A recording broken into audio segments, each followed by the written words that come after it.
Good morning and welcome to the Unitarian Universalist Church of Chattanooga. My name is the Reverend Mandy Goheen. My pronouns are she and her, and it is my honor to serve this congregation. Welcome, whether you're in the room, which not a lot of you are today because it's a beautiful day outside, or online, or watching this later. We're so glad that you've joined us for this time. This is Juneteenth. Juneteenth, the second annual federal holiday of Juneteenth, and we're going to talk about that a little bit. In our opening words, our words of welcome, honestly, welcoming us into being anti-racists, welcoming us into working hard for justice and looking at it in a different way. Last year, on June 18th, 2021, President Joe Biden wrote a proclamation on the Juneteenth Day of Observance. On June 19, 1865, nearly 9 decades after our nation's founding and more than 2 years after President Lincoln signed the Emancipation Proclamation, enslaved Americans in Galveston, Texas, finally received word that they were free from bondage, as those who were formerly enslaved were recognized for the first time as citizens. Black Americans came to commemorate Juneteenth with celebrations across the country, building new lives and new traditions that we honor today. In this celebration of freedom, Juneteenth is a day that should be recognized by all Americans, and that is why I am proud to have consecrated Juneteenth as our newest national holiday. Juneteenth is a day of profound weight and power, a day in which we remember the moral strain and terrible toll slavery had on our country, what we've long called America's original sin, a long legacy of systemic racism, inequality, inhumanity. But this is a day that also reminds us of our incredible capacity to heal, hope, and emerge from the darkest moments with purpose and resolve. As I said on the 100th anniversary of the Tulsa race massacres, great nations don't ignore the most painful chapters of their past. Great nations confront them. We come to terms with them. On Juneteenth, we recommit ourselves to the work of equality, equity, and justice, and we celebrate centuries of struggle, courage, and hope that have brought us to a time of progress and possibility. That work has led us through our history by abolitionists and educators, civil rights advocates and lawyers, courageous activists, trade unionists, public officials, and everyday Americans who have helped make real the ideas of our founding documents for all. But there is still work to do. As we emerge from the long, dark winter of COVID-19 pandemic, for example, racial equality remains at the heart of our efforts to vaccinate the nation and beat the virus. We must recognize that Black Americans, among other people of color, have shouldered disproportionate burden of loss while carrying us through disproportionately as essential workers and healthcare providers on the front lines. Psalm 30 proclaims, "Weeping may endure for a night, but joy cometh in the morning." Juneteenth marks both the long and hard night of slavery and discrimination and the promise of a brighter morning to come. My administration is committed to building an economy and the nation that brings everyone along and finally delivers our nation's founding promise to Black Americans. Together, we will lay the roots of real lasting justice so that we can become an extraordinary country that was promised to all Americans. Juneteenth not only commemorates the past, it calls us to action today. And then he goes on to, therefore, Joseph R. Biden, the things I don't get to say. I think the reason Juneteenth is important is to recognize today as we're talking about resilience, and I can't think of a longer fight for something than Juneteenth. A longer time to wait to celebrate emancipation, to celebrate freedom. So thank you for joining us today. I would like to ask, there you are, Caden, to come forward and light our chalice. And please join me in our chalice lighting words. In the light of truth and the warmth of love, we gather to seek, to sustain, and to share.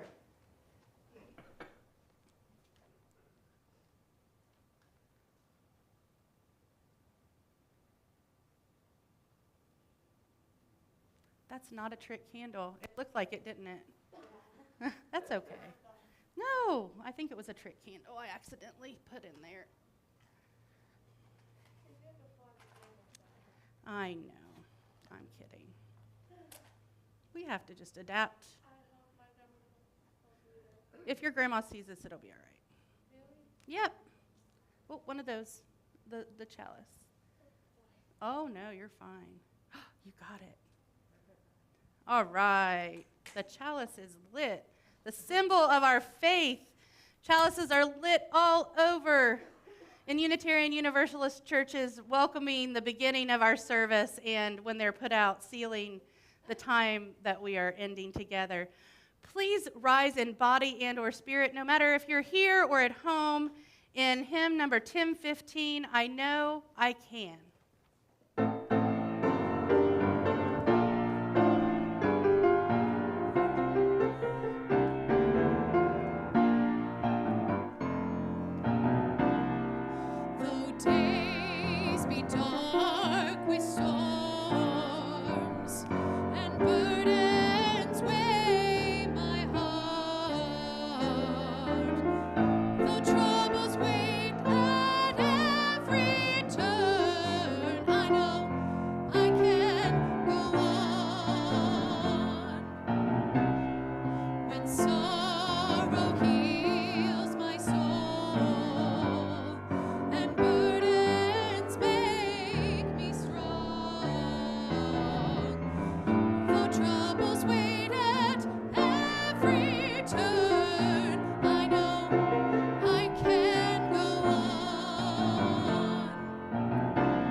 And I know we will go on.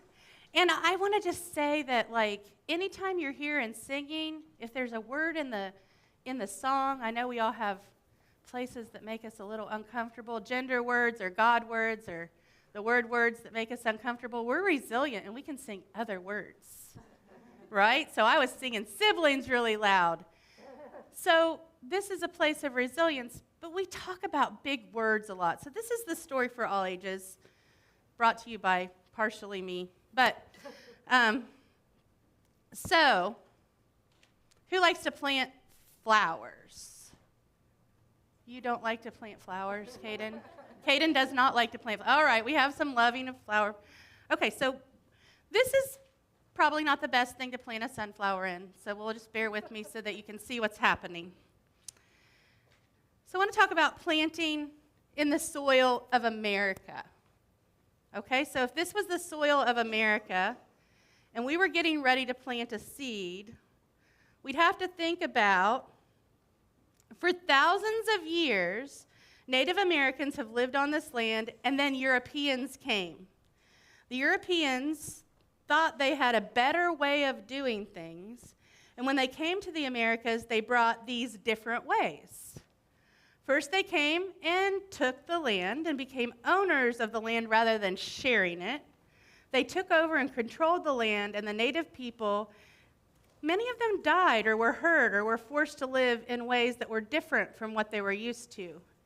There's a really big word for this. It's used to describe the controlling of the land and the people who live on it. Colonization. You might hear that big word sometimes. And so they added colonization to the soil.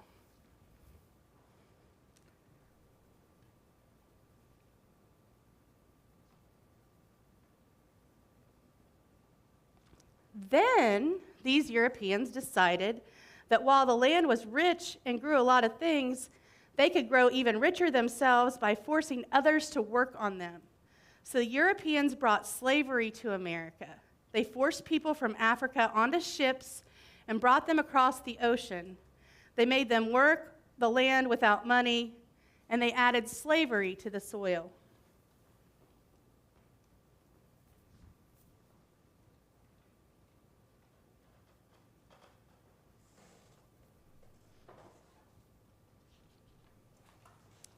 Over time, other things were added to the soil as well. These other things included not letting people love who they wanted to love.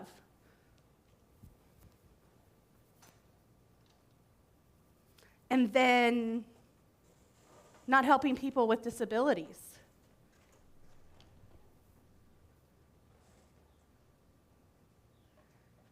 And then making voting difficult for people of color.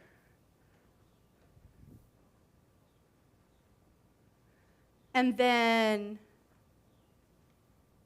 putting people in prison for little things.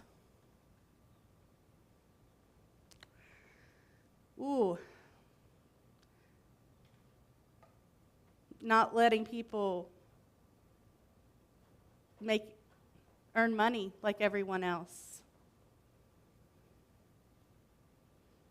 The word I use for all these things is supremacy.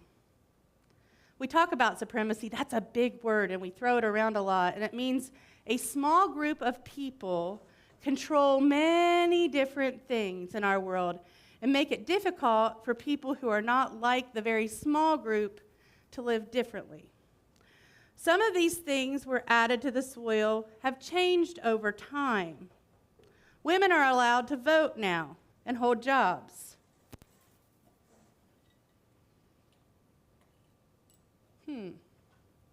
That's a little hard to get out of there, isn't it?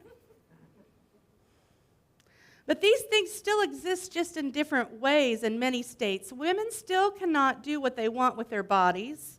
Slavery, as it existed 200 or 400 years ago, no longer exists, but it's taken on new forms, and people are still paid poorly. Not all of this country, rich people are getting richer and poor people are getting poorer. And all of these things are still being added to our soil. How can good food and good things grow when these bad things are in our soil? And on top of that, we don't even take very good care of the soil in the first place, do we? Environmental destruction adds more sand to the soil. What can we do to get good soil? Well, first of all, I could probably try by myself to dig the soil out with a shovel. I don't think that's going to be effective, do you? What if maybe I tried something different? Maybe I could use a spoon. Maybe I could get most of it out with a spoon. I don't know. What would happen when I got to the bottom? Would all the sand be out of the soil? No, it wouldn't. There would be sand in the soil still. How are we planting our seeds if there's sand in the soil, blocking the sunlight, blocking the water, blocking everything from getting to it? How can we do this? How could I do this? Get all this out? Well, I can't. But we can collectively. If each of us came up and got a spoon and took our part of the sand out of the soil, there still would be sand in the soil, right? We would still have a mixture, but it would be something new. The point to all these words like supremacy and colonization and homophobia and on, all racism, the point is we use all these big words, but we don't talk about what their undoing is. And what their undoing is that we're resilient people. We're strategists, and we can work together and come up with new plans and not give up. Just because it's hard for me alone with this spoon to clear this out doesn't mean others can't help. Doesn't mean that new science might be invented that gets sand out of soil for all I know. Doesn't mean that it's hopeless.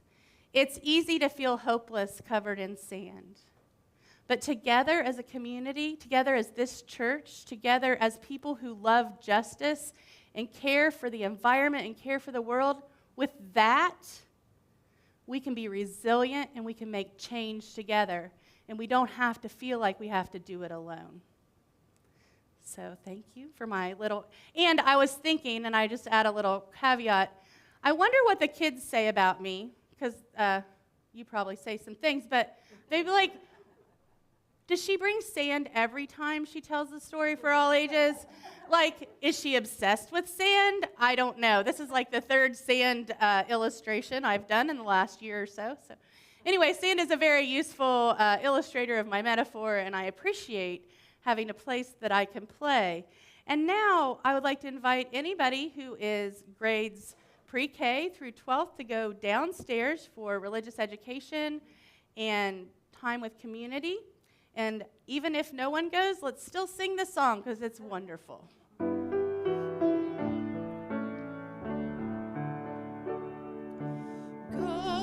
your way in peace. Wander as you may. Blessed is the path you take. May love guide you on your way.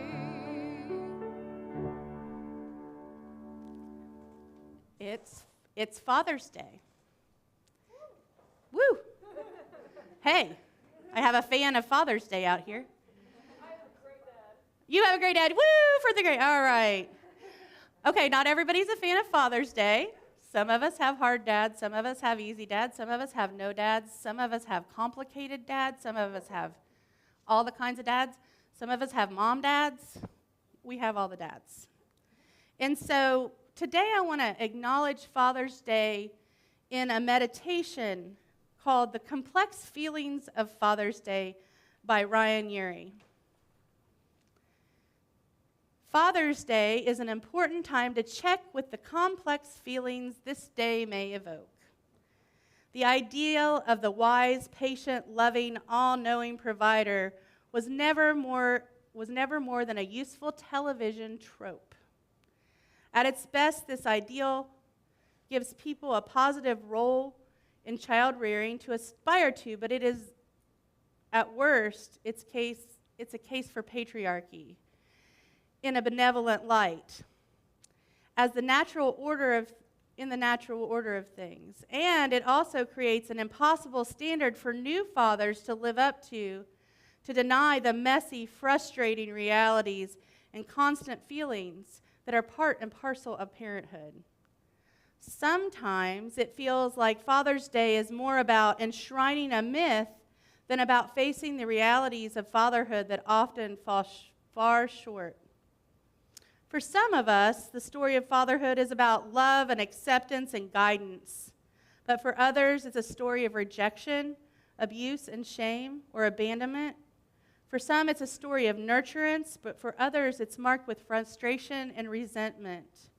A story of burdens and unrealized dreams. For some, fatherhood is the longing for children unborn or lost to death or estrangement. And many of us have no fathers at all. And some of us have like a combination of all those things. Whatever your story and your feelings about having or not having, or being or not being a father, we honor you. We honor your unique experience this day, and I invite you to let your experience be what it is without measuring it against the false ideals of TV dads. While your Father's Day may be anything but a celebration, the force of this ideal of father affects us all in one way or another. Let us take a moment to go inward and experience the thoughts and feelings we have around the concept of father.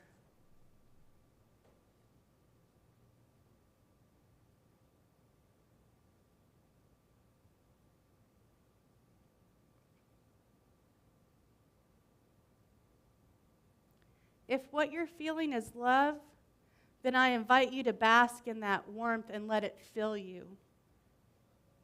If what you're feeling is pain or rage, then hold it gently and listen as it wails its lament. If what you're feeling is sorrow, let yourself be slowly rocked by its waves. And if what you experience is the longing of a child abandoned, then cradle that inner child and offer it unconditional acceptance and love that it yearns for.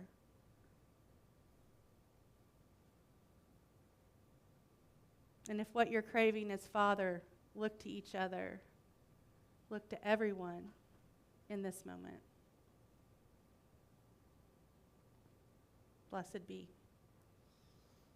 This is a part in our service where we invite you to come forward and light a candle of joy or concern, a candle of loss or birth, a candle of triumph or tragedy. This is a space where your feelings are safe and held in this moment. I invite you forward to light a candle.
Light 2 more candles, one for the folks at home who aren't here to light a candle, and those for the joys and concerns that we hold in our hearts. Thank you.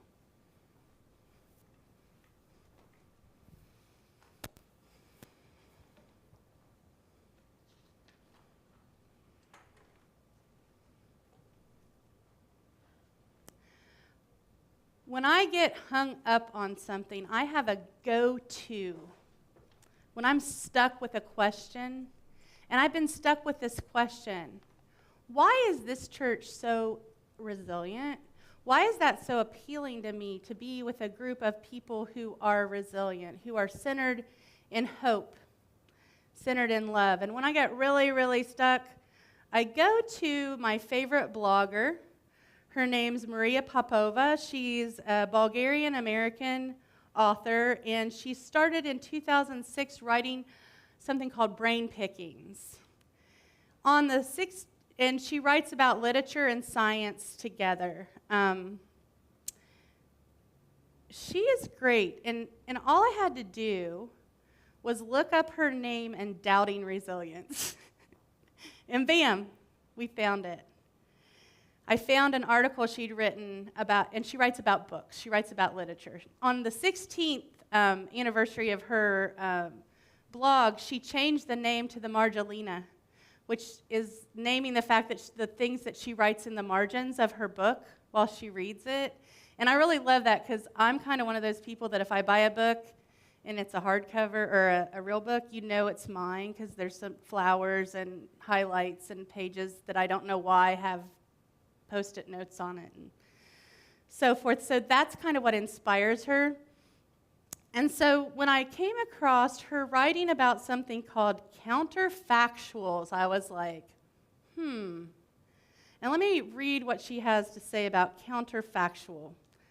Explanations about what could or could not be caused to happen in the physical universe as distinct from the standard scientific theories about what is bound to happen based on what happened in the past, are one such thrilling mode of rotating in the palm of the mind the unsolved mysteries of nature in order to examine them for their revelatory new perspectives blind-spotted by our present assumptions. Counterfactuals are the science of otherwise, the physics counterpart to Jane Kenyon's excellent poem. And here is the excellent poem called Otherwise. I got out of bed on two strong legs. It might have been otherwise. I ate cereal, sweet milk, ripe, flawless peach. It might have been otherwise. I took the dog uphill to the birchwood. All morning I did the work I love. At noon I laid down with my mate. It might have been otherwise. We ate dinner together at a table with silver candlesticks. It might have been otherwise. I slept in a bed in a room with paintings on the wall and planned another day, just like this day. But one day, I know it will be otherwise. We have been in a time of otherwise. We have been in a time when we have struggled to maintain connections because of pandemic. And now that we're coming back together, we're trying on new ways to create connections. And I think the reason I am so connected to Unitarian Universalism is the otherwise, the counterfactuals, the idea that revelation is not sealed, the idea that we're continuing to learn together. And if we say that about religion and about knowing things about what some people might call God, why are we so hesitant to say that about science? We're a little hesitant, right? Well, it turns out science can be otherwise as well. It has resilience. Things change, new theories develop. It's generally a slow-moving process, but when watching the video blog Physics Girl with my husband, which at first I act like he makes me watch and then I get sucked immediately into, they were talking about computers creating time crystals that change the laws of physics. And I would love to be able to explain that to you about quantum computers, but I don't get it. and I don't get it. But the idea that the laws of physics could be broken by this new kind of computer is amazing. I get that idea. The fact that something's called a time crystal, come on, y'all, that is pretty cool, right? I don't know what it looks like. I don't even know if it looks like anything, honestly. It's probably just waves. But I'm just fascinated by the idea of even the laws of physics can be questioned and adapted and changed and re-understood in new ways. That's resilience. Resilience is knowledge, yes, but not attachment to knowledge. Knowledge that is the seed for growing bigger and bigger and bigger. Our first principle in Unitarian Universalism is the inherent worth and dignity of every person. So I need some water for that one. And I always joke that you can't just walk in the door and not act like you have inherent worth and dignity too. You have to see that in each other. There is a relational aspect to that. We are people of covenant. That means that we understand that perfection is not what we're striving for. We don't have a fundamental truth of perfection that we're trying to work ourselves to. We're here in the mess of being together and building relationships and digging in the sand. And to keep doing that, that takes resilience. In order to hope, you must be resilient, but it's not something you can earn. It's not something you're born with. It's something that you have to practice. We can practice resilience by gratitude. But one of the best ways we can practice resilience is by screwing up, by messing something up badly. And I want to bring your attention to the news this week. I know it's been so distracting, but let's focus on something important, the singer Lizzo, instead of missiles. And Lizzo wrote a song, and in it there was ableist language. And instead of just ignoring it and standing by that language being in her song, instead of shaming the people who were her critics, she embraced the mistake and is re-recording this song. What if we had others making mistakes like that in front of us? What if we practiced the imperfection together? Because if we say this is not a dogmatic religion without a fundamental truth, we've agreed to let go of perfection at the door. By practicing making mistakes and not being a jerk about it, we have an opportunity to build our resilience. You know, I've made some mistakes in my life, and one of the first mistakes I made as somebody learning about counter-oppression was when the first time I heard about the words privilege. Coming from a relatively poor working-class family in Southern Ohio, I had no clue what that meant. I was like, I know about privileges. I work my butt off for my privileges. Those are things I earn. I don't get anything for free. That is the culture I grew up in. And so you're saying that I have privilege just because I'm white? Oh, that's not, no. I'm going to argue with that. Usually when I argue with something with that much certainty, it's a good indicator that I am completely wrong. And I'd like to say that was 15 million years ago when that happened. I figured it out. You know how I figured it out? Experience is the best. Relationships are the best. Relationships with people of all, I guess persuasions would be a good way to say it, is the best. And I figured out that I had privilege in a store when I was with one of my kids who was old enough to be shopping on his own, and he was half a room in front of me. And he was struggling to find shoes, struggling to get the shoes he wanted. And no one was paying any attention to him. And then I walked up. And immediately the salesman said, "Can I help you?" And I was like, "Yeah, he's sitting here looking for shoes. Can you help him?" And that's when it hit me. Being recognized as a customer is privilege. It's so subtle sometimes. At the DMV last year with my daughter, I watched the guy at the DMV walk up to a white family and say, "Hey, are you here for the test?" Yeah. Okay, well, let me see. Okay, that's good. You got everything? Yeah, we have everything. When he walked up to me and my daughter, he asked us for our IDs. He said, "Are you her mother?" "No, I just take random kids to the DMV because I love it here. It's so fun." Yes, I'm her mother. Do people do that? Do people do that? Because it's not. I don't like the DMV. We have a choice in those moments to be angry. Well, I chose that at first, trust me. But sometimes when we have a little time to process it, we start feeling the resilience of what would I do next time? How would I act differently? How would I practice? What would I say? Probably not the right things in front of my family. I've found I'm a terrible activist when any of my family members are around because I get all puffy and want to fight. But when they're not there, I can be a little more reasonable.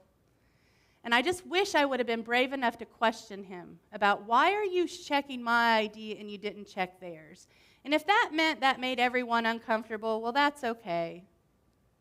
It's all right. Because the next time he might think twice before he assumes people are not family.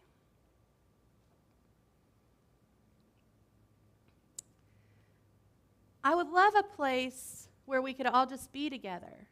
I would love a place where there is justice and light and hope at every turn, but I know otherwise. I know that that is counterfactual. I know it's not something that we need to earn. It is something we need to work for. We need to, if we want to work for something important, it's to let go of our assumptions.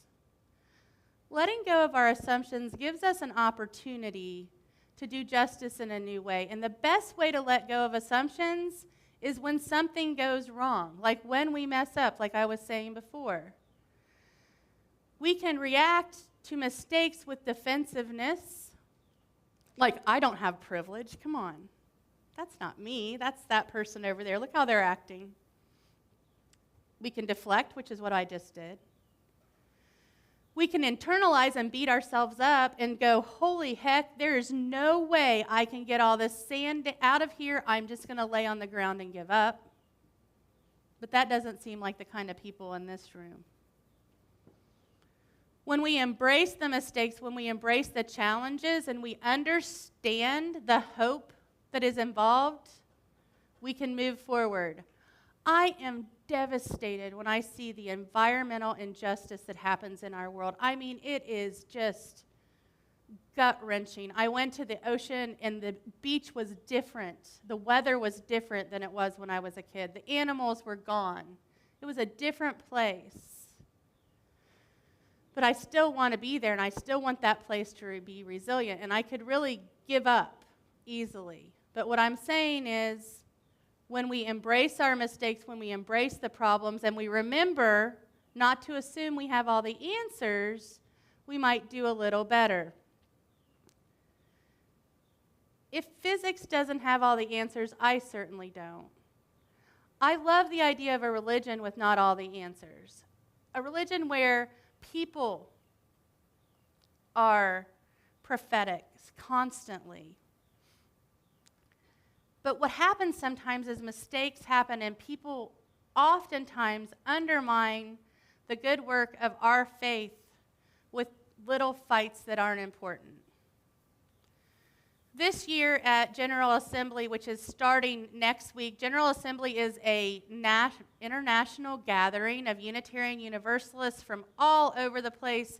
Churches send delegates to participate in polity, which means voting of the people to make the rules.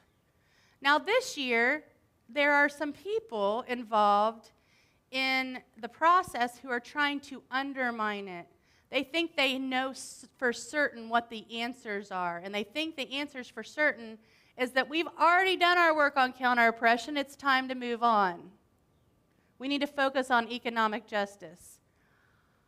I believe that economic justice is critically important, but right now in our faith it is being used as a distraction from our commitment to addressing the white supremacy that is in Unitarian Universalism. You know, just because somebody wrote something 20 years ago doesn't mean if they're a Unitarian Universalist, they're not okay with it adapting and changing language. We've made a commitment to that.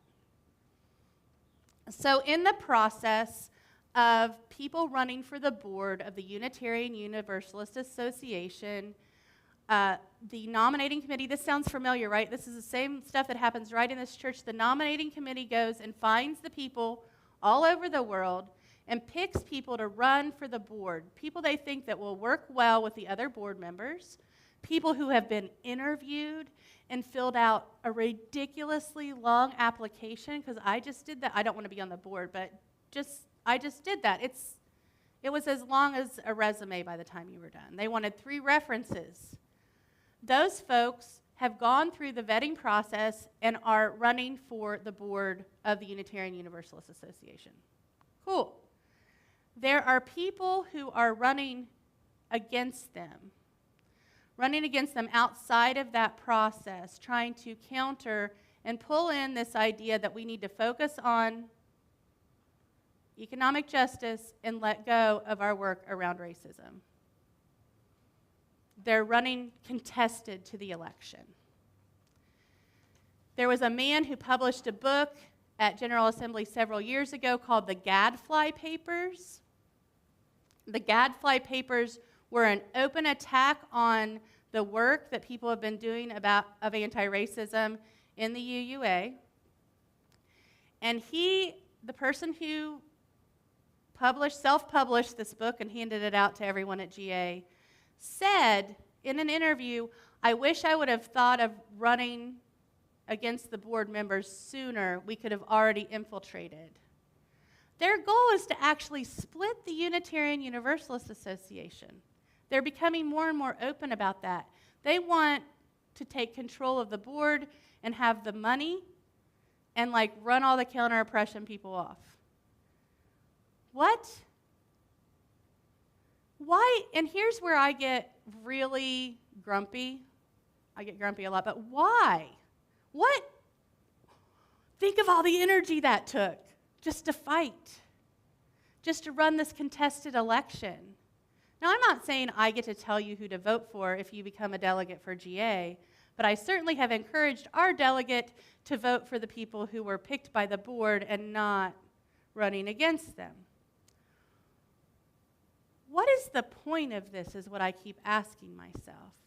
I keep asking myself, imagine the effort it took to write a book. Imagine the effort it took to gain people in your group who wanted to be identified as the Fourth Principle Project.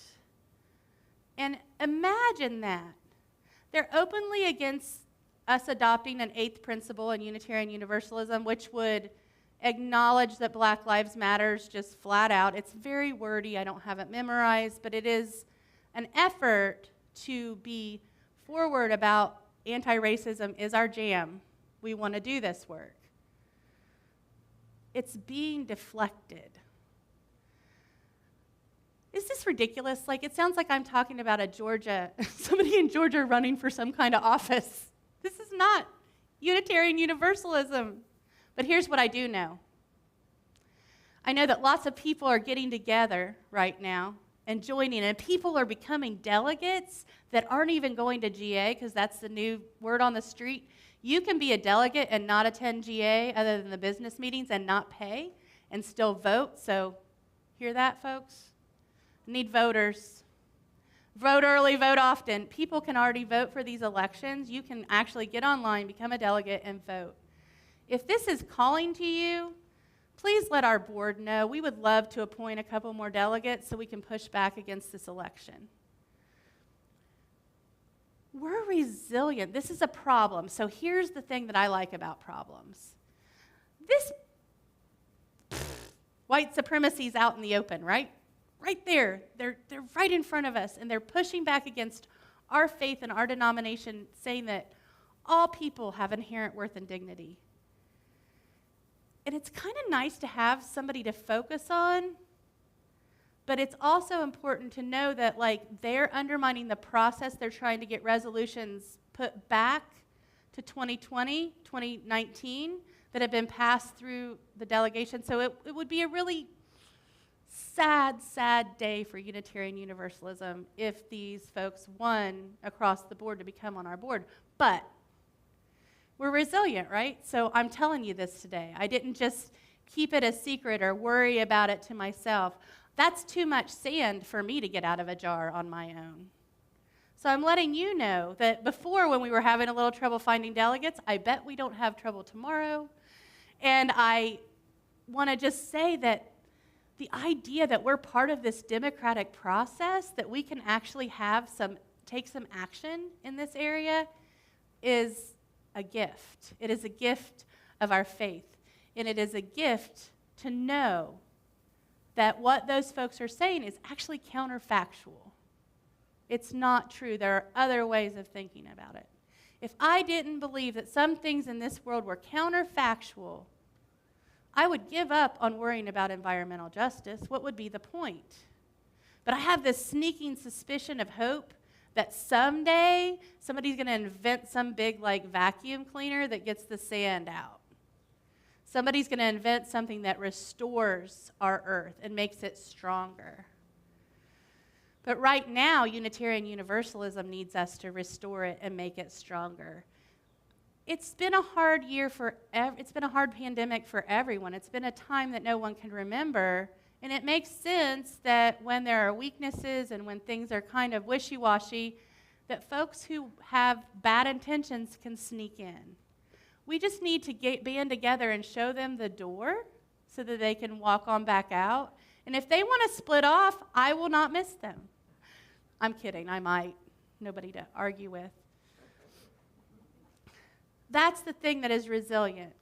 That is the thing, that we are part of a democratic process. We are part of solving the problems. And yeah, this happened. That's okay. We're not perfect. Think of all the things that we're going to learn from this disruption in our faith. Think of all the things that we will move forward with, understanding who's on what side, for one thing. We know that now. There are ways in this world where we can pick up one tiny grain of sand at a time with tweezers and get exhausted. But together, we can do this work, and together, we can find the joy and, like, the humor and the fun of it. Because I bet all those grouchy people running contested elections will have half the fun I will during General Assembly this year. And if you can't do justice in your own house, it's a little hard to do it on the street. So thank you all for being here today, and thank you for being part of a practice and a faith that where revelation is just not sealed, where we just don't know the answers, and we're cool with that together because we know that we have hope for the future. May it be so. One of the practices of pulling the grains of sand out that this congregation does so well is we share our plate. And we share our plate with an organization in the Chattanooga area that is doing the good work. And I have to tell you, personally, Open Door Jazz has had a big impact on my family. When we first moved here, we didn't know anyone, and John Standridge came to me and said, I know a place for your kid who wants to play piano. And so I just really appreciate this program, and I encourage you to give very generously. And I'd like to invite you up, Antoine, if you would like to come and say a few words.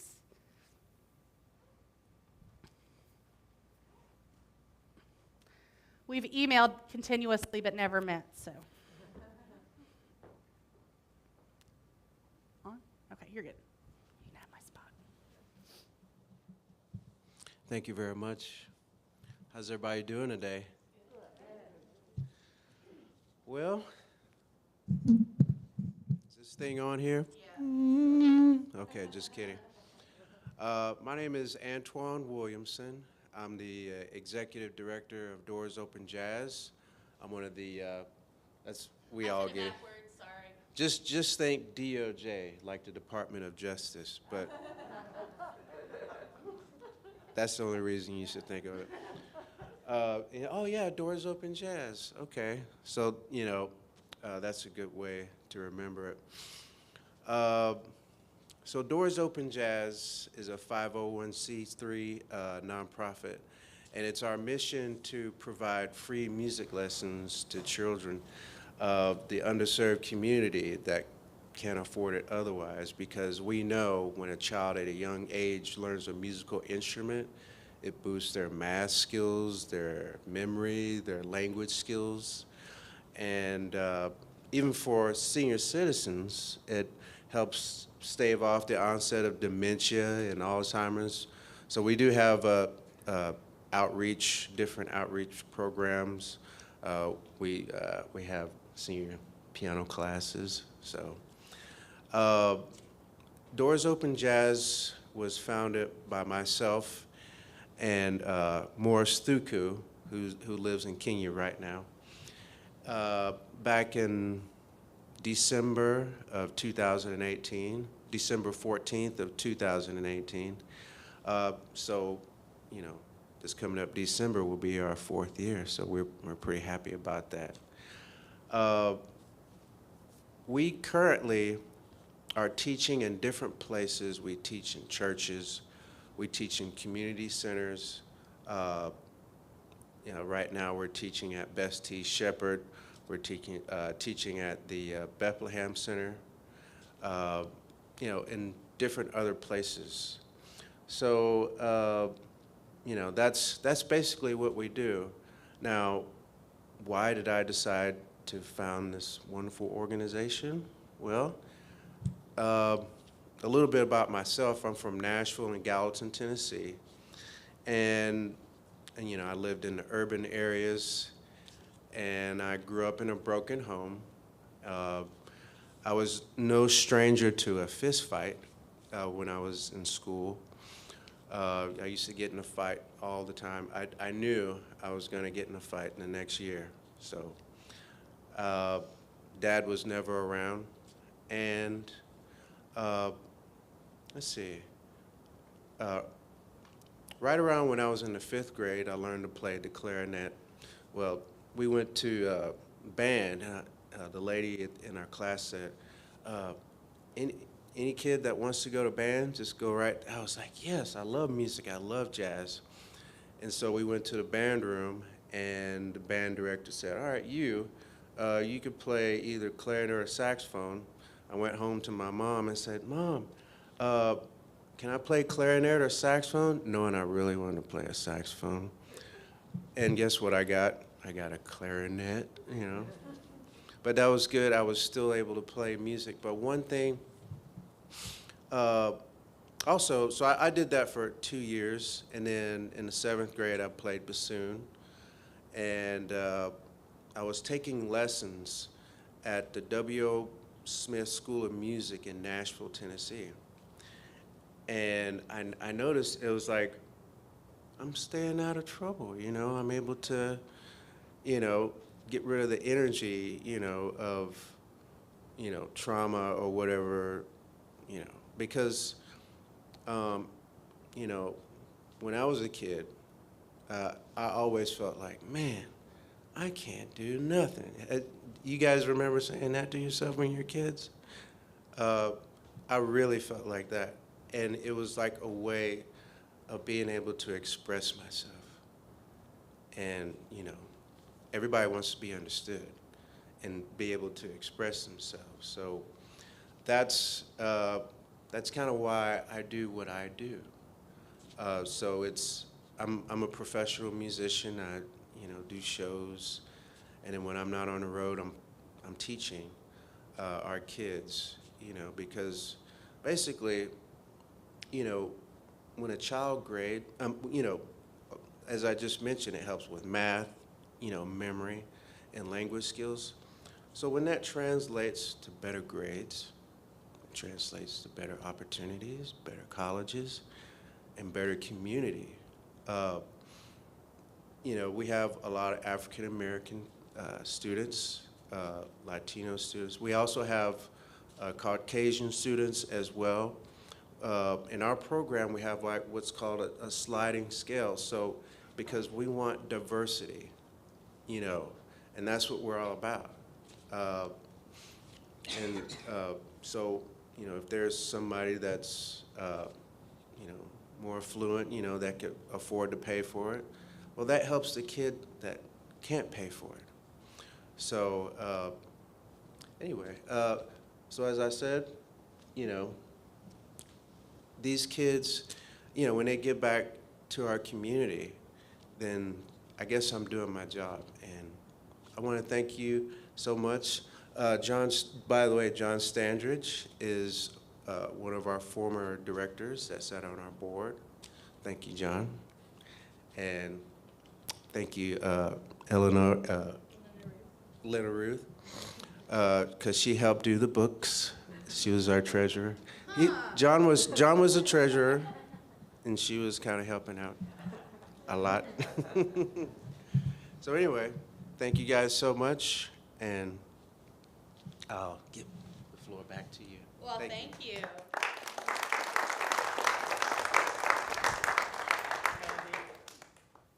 Wait. No, not without a microphone. People are online. People are online. They need to hear your beautiful voice. Antoine's stage name is Steely Bruno, and he will be with Kofi at Nightfall Friday. So go check it out. He's going to be. I think Christian Cran's going to play bass with you too. Is that right? Antoine needs 20 trumpets now. He's had an influx. He's too modest to ask for it, but y'all give what you can. We need about 20 new trumpets. They don't have to be new to me, just newer. The offering will be gratefully received for the 20 new trumpets.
I just want to let everyone know, both here and at home, you have this week to send in your donation for Donate the Plate.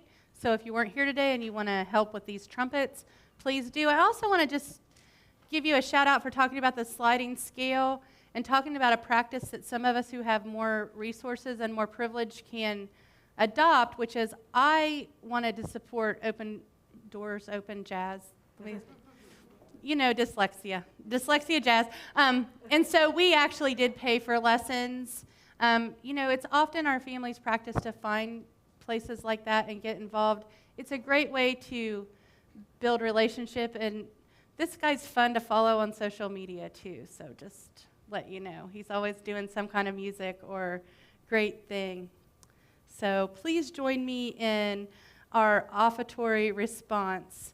We give these gifts freely, committed to our mission to care, create beloved community, awaken hearts and minds, resist injustice, act with compassion, embrace life, and care for the earth. To this work, we dedicate our offerings. Before we sing the closing song, I want to move So What here, because So What is Billy Withers is exactly my favorite. Do you know who Billy Withers? I hope so. From West Virginia coal mine, grew up in West Virginia, and we're going to sing Lean on Me, so we're going to do it and show off here for our friend, hopefully. But like he grew up, he was the youngest of 6 kids, and he grew up in Slab Fork, West Virginia. And when he's talking about this song, Lean on Me, and why he wrote it, he said he wrote it because he thinks that it demonstrated his rural ideals and what it's like to grow up in the country. And I've been trying to talk about this for a while, and I'm really inspired by his words. What he says is the same group of people who might be banging on your door or going to a Klan meeting is the same guy who's going to pull over and help you on the side of the road when you live in a rural area, help you change your tire, and it's complicated. So he said if he had written a song growing up in a city, he might have written it different. But because he grew up in this rural area, he knows the complexity of people, especially in one-on-one relationships. And so that inspired this song, and I just thought that was really neat that he was thinking about that racial tension and how it's different rurally than in urban areas, first of all, and how that influenced his music. And also just this open acknowledgement that people are complicated and different, but still, his music is just, I'm going to go listen to some tonight when I get home. But I just was excited that he was the original writer of this song. Of course, we use Unitarian Universalists did it, so it is a little different. But just a joy to sing. So I invite everyone to rise in body and or spirit and join us in number 1021, Lean on Me. Just very quickly before we get started, this is in your teal hymnal, 1021. And the musical form, if you read music in our hymnal, is really weird. So we're going to do it not weird. So don't try to follow along if you're a music reader. Just go with your gut. We're doing verse, chorus, bridge, verse, chorus. So here we go.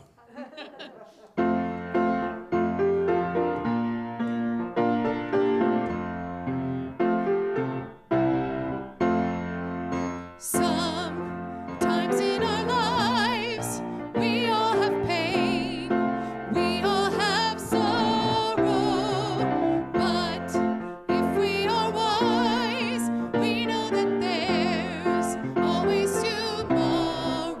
Lean on me when you're not strong, and I'll be your friend. I'll help you carry on, for it won't be long till I'm gonna need somebody to lean on. Please swallow your pride if I have things you need to borrow, for no one can fill those of your needs that you won't let show. Lean on me when you're not strong, and I'll be your friend. I'll help you carry on, for it won't be long till I'm gonna need somebody to lean on. You just call on me, brother, when you need a hand. We all need somebody to lean on. I just might have a problem that you'd understand. We all need somebody to lean on. Lean on me when you're not strong, and I'll be your friend. I'll help you carry on, for it won't be long till I'm gonna need somebody to lean on. If there is a load you have to bear that you can't carry, I'm right up the road. I'll share your load if you just call me. Lean on me when you're not strong, and I'll be your friend. I'll help you carry on, for it won't be long till I'm gonna need somebody to lean on. Call me.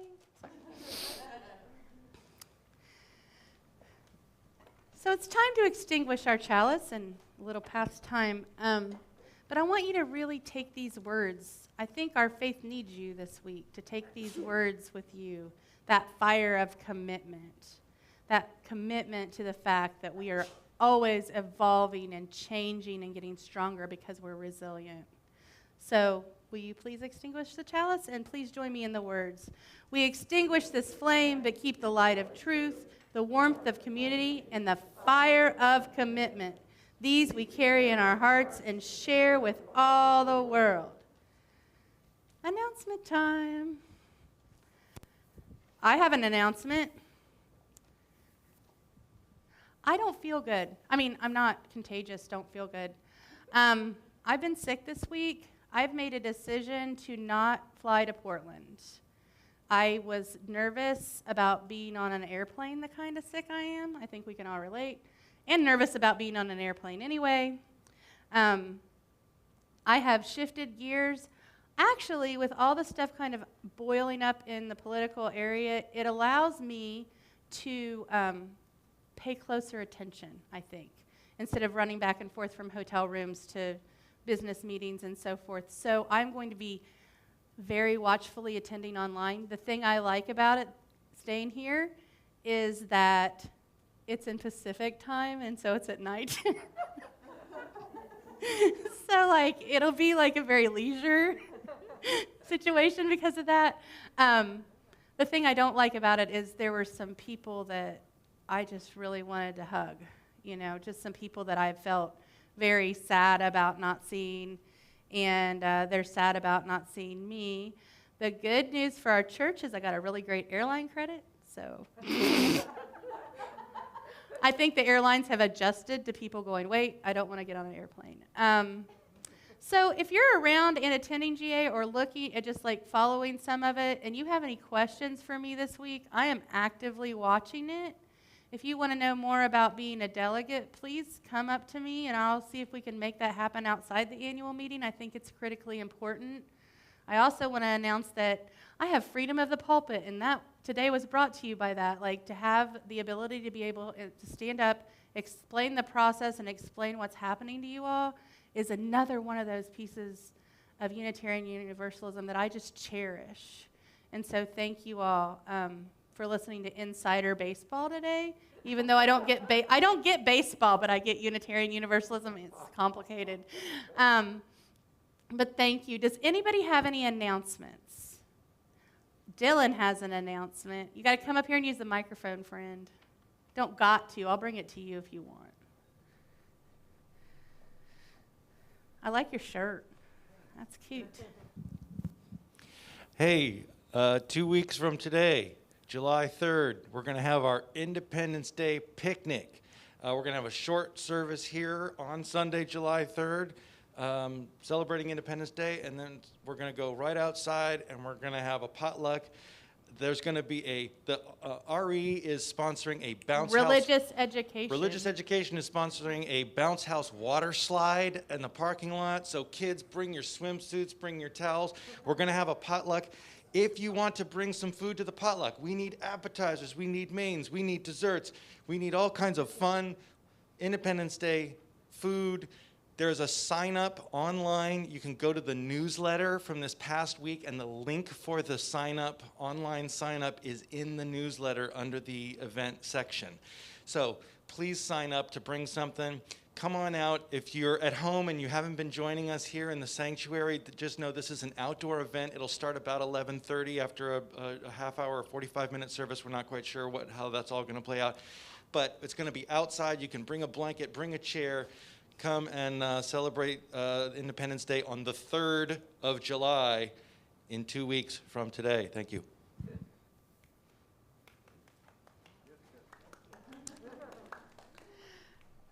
I need a shout out from you, I think, Dady. Just a number. Our pledge drive went way better this week. I want to thank people who stepped up, including myself, and remember to put their pledges in. We got over $110,000 mark, which is really important. That's getting us much closer to our goal. We're going to continue talking about pledging and commitment. Remember, your pledges are what helps us make the budget. So we have the budget, and we're going to revisit it. If you were in the annual meeting, we'll revisit it in the fall and adjust. And if our pledges are higher, we can be more generous to our staff and to the world. So please consider that. The other thing is I am in and out a lot this summer. I am around, but I am on kind of the opposite where I preach once a month and everyone else is filling in. So you might see me at the picnic, but not up here. Nothing's wrong. I'm just studying and taking some time off. Finally, this is Independence Day too. I just want to point that out. I just want to remind us that this is the first Independence Day being Juneteenth. I want to remind us of the resilience and power of people of pushing back this week against businesses and other people who would monetize and try to sell Juneteenth things. I think that was brilliant. I think that is a symbol of the resilience of this country, and I can think of no better holiday to symbolize resilience than the folks who waited in Texas long after the Emancipation Proclamation to find out that they were indeed no longer chattel, no longer slaves, and people to be free. I did find one funny story I'm going to have to tell you really quick. They posted it on the church door, and they said people had all the same rights as everyone else. There was some trouble in Texas that day. It wasn't just a happy big party. So find out more about Juneteenth. It's an amazing story, including the people who continue to work to this day on marching and recognizing that. There's a person named Opal. She's great. Just do some history. Juneteenth, it's good. Independence Day. Thank you all. Have a wonderful, wonderful afternoon.